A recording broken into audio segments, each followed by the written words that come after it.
गंगा के अवतरण की कथा। प्राचीन काल की बात है। सगर नाम के एक शक्तिशाली राजा थे। उनके 60,000 पुत्र थे जो बहुत ही बहादुर और शक्तिशाली थे।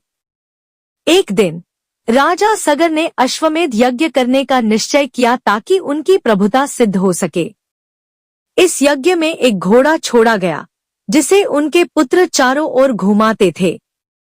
लेकिन इंद्र, जो देवताओं के राजा थे और सगर की शक्ति से ईर्ष्या करते थे, उन्होंने उस घोड़े को चुरा लिया।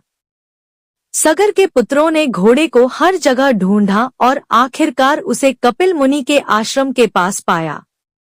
कपिल मुनि ध्यान में मग्न थे और सगर के पुत्रों ने सोचा कि मुनि ने घोड़े को चुरा लिया है। उन्होंने मुनि के ध्यान में विघ्न डाला।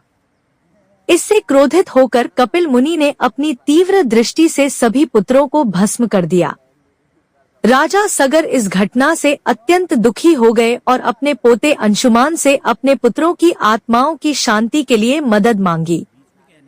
अंशुमान ने भगवान ब्रह्मा की तपस्या की, जिन्होंने उन्हें बताया कि केवल गंगा नदी का जल ही उनकी आत्माओं को शुद्ध कर सकता है और उन्हें मुक्ति दे सकता है। पीढ़ियां बीत गईं और अंततः भगीरथ, जो सगर के वंशज थे, ने गंगा को पृथ्वी पर लाने के लिए कठोर तपस्या की। उनकी भक्ति से प्रसन्न होकर गंगा देवी ने पृथ्वी पर अवतरित होने का वचन दिया, लेकिन उन्होंने चेतावनी दी कि उनका जोरदार अवतरण पृथ्वी को नष्ट कर सकता है। तब भगीरथ ने भगवान शिव से प्रार्थना की कि वे गंगा के प्रचंड प्रवाह को नियंत्रित करें।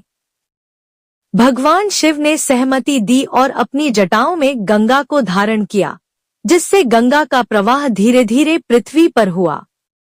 गंगा के पवित्र जल ने राजा सगर के पुत्रों की राख को शुद्ध किया और उन्हें मोक्ष प्रदान किया। इस पवित्र घटना को गंगा दशहरा के रूप में मनाया जाता है।